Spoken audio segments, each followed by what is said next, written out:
Morning students, मैं इस्माइल से Prabha Ismail class में आपका स्वागत करती हूँ। बच्चों, लास्ट वीडियो में हमने लोकसभा के बारे में अध्ययन किया था। आज हम राज्यसभा के बारे में जानकारी प्राप्त करेंगे। राज्यसभा की रचना या गठन। राज्यसभा संसद का द्वितीय सदन है। इसे उच्च सदन भी कहते हैं। इसे लोकसभा की तुलना में कम शक्तियां प्राप्त हैं, लेकिन इसका अपना महत्व व उपयोगिता है। सदस्य संख्या और निर्वाचन पद्धति। संविधान के अनुसार राज्यसभा के सदस्यों की अधिकतम संख्या 250 हो सकती है। वर्तमान समय में यह संख्या 245 ही है, यानी कि अभी जो हमारी राज्यसभा है उसमें 245 सदस्य हैं। राज्य विधानमंडलों द्वारा 233 सदस्य निर्वाचित होते हैं तथा सदस्यों का चुनाव आनुपातिक प्रतिनिधित्व की एकल संक्रमणीय पद्धति के अनुसार विभिन्न राज्यों और संघीय क्षेत्रों की विधानसभाओं के सदस्यों द्वारा होता है। इनमें से 12 सदस्य यानी कि जो 250 है उसमें से 233 सदस्य तो इस प्रकार चुने जाते हैं और जो 12 सदस्य हैं वो राष्ट्रपति द्वारा मनोनीत किए जाते हैं। ये ऐसे व्यक्ति होते हैं जिन्हें कला, साहित्य, विज्ञान, समाज सेवा या खेल के क्षेत्र में विशेष ज्ञान या अनुभव प्राप्त हो। सदस्यों की योग्यताएं। राज्यसभा का सदस्य बनने के लिए जो योग्यताएं आवश्यक हैं वो कुछ इस प्रकार हैं। वह भारत का नागरिक हो। राज्यसभा का सदस्य बनने के लिए 30 वर्ष या इससे अधिक की आयु होना आवश्यक है, जबकि लोकसभा के सदस्य बनने के लिए न्यूनतम 25 वर्ष की आयु होना आवश्यक है। केंद्र सरकार या राज्य सरकार के अंतर्गत किसी लाभ के पद पर ना हो, वह पागल या दिवालिया ना हो। सदस्यों का कार्यकाल। राज्यसभा एक स्थायी सदन है जो कभी भंग नहीं होता। इसके सदस्यों का कार्यकाल 6 वर्ष का होता है। राज्यसभा के 1/3 सदस्य प्रति 2 वर्ष बाद सेवानिवृत्त हो जाते हैं। राज्यसभा के पदाधिकारी। राज्यसभा के 2 प्रमुख पदाधिकारी होते हैं, सभापति और उपसभापति। भारत का उपराष्ट्रपति राज्यसभा का पदेन सभापति होता है। उसका कार्यकाल 5 वर्ष का होता है। राज्यसभा अपने सदस्यों में से किसी एक को 6 वर्ष के लिए उपसभापति निर्वाचित करती है। संसद के कार्य तथा शक्तियां। संविधान के द्वारा संसद को व्यापक शक्तियां प्रदान की गई हैं। संसद की प्रमुख शक्तियां निम्नलिखित हैं। विधायी शक्तियां।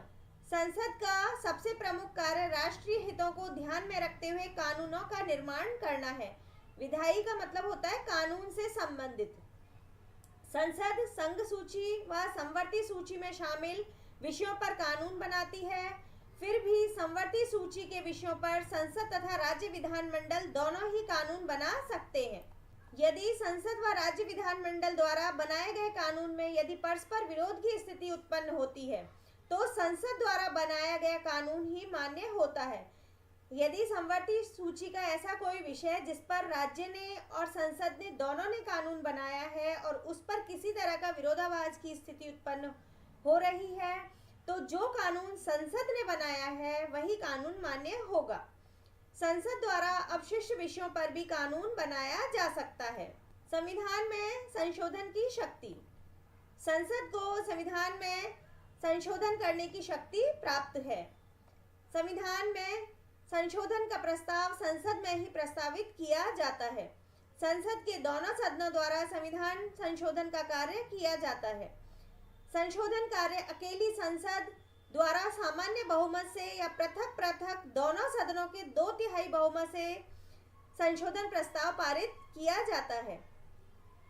यानी कि जो संशोधन के लिए प्रस्ताव लाया जाएगा वो दोनों सदनों के 2/3 सदस्य उस प्रस्ताव को सहमति दें, तभी वह प्रस्ताव पारित हो सकता है।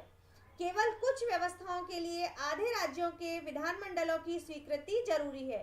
यानी कि कुछ ऐसी व्यवस्थाएं भी होती हैं जिसमें संसद के दोनों सदनों की सहमति के साथ साथ देश के आधे राज्यों के जो विधानमंडल हैं उनकी भी स्वीकृति होना आवश्यक है, तभी संविधान संशोधन से संबंधित वह प्रस्ताव पारित हो पाएगा। संसद का तीसरा कार्य है वित्तीय शक्तियां। जनता के प्रतिनिधि होने के नाते भारतीय संसद को राष्ट्रीय वित्त पर पूर्ण अधिकार प्राप्त होता है। यानी कि जो भारत सरकार का जो पैसा है, देश का जो पैसा है, उस पर भारतीय संसद का पूर्ण अधिकार होता है। प्रतिवर्ष सरकार के वित्त मंत्री द्वारा बजट प्रस्तुत किया जाता है। बजट राष्ट्रीय आय व्यय का लेखा जोखा होता है। वित्त मंत्री द्वारा तैयार बजट को जब तक लोकसभा से स्वीकार न करा लिया जाए, उस समय तक आय व्यय से संबंधित कोई कार्य नहीं किया जा सकता।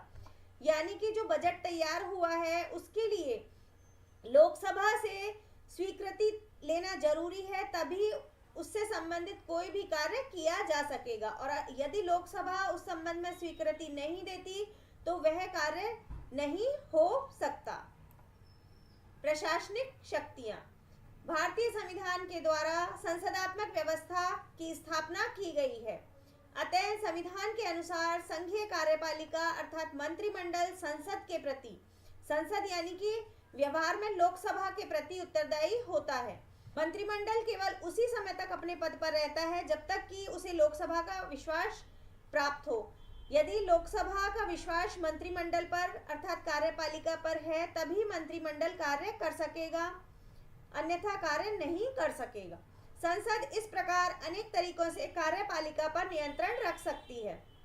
यानी कि इस प्रकार से संसद कार्यपालिका पर नियंत्रण करती है। निर्वाचन संबंधी शक्तियां। अनुच्छेद 54 के द्वारा संसद को निर्वाचन संबंधी शक्तियां प्रदान की गई हैं। संसद के दोनों सदनों, लोकसभा व राज्यसभा के सदस्य राष्ट्रपति की निर्वाचन प्रक्रिया में भाग लेते हैं व निर्वाचन के लिए गठित निर्वाचन मंडल के अंग हैं। यानी कि जो राष्ट्रपति का चुनाव होता है, उसमें लोकसभा व राज्यसभा के सदस्य भाग लेते हैं। अनुच्छेद 66 के अनुसार संसद के दोनों सदनों के निर्वाचित सदस्य उपराष्ट्रपति का निर्वाचन करते हैं और यही उपराष्ट्रपति के निर्वाचन में भी भाग लेते हैं। विविध शक्तियां। संसद को कुछ अन्य शक्तियां भी प्राप्त हैं। पहली जो विविध शक्ति है वो है संसद के दोनों सदनों के सदस्य संविधान द्वारा निर्धारित विशेष प्रक्रिया के आधार पर राष्ट्रपति के विरुद्ध महाभियोग का प्रस्ताव पारित कर उसे पदच्युत कर सकते हैं, यानी कि उसे पद से हटा सकते हैं।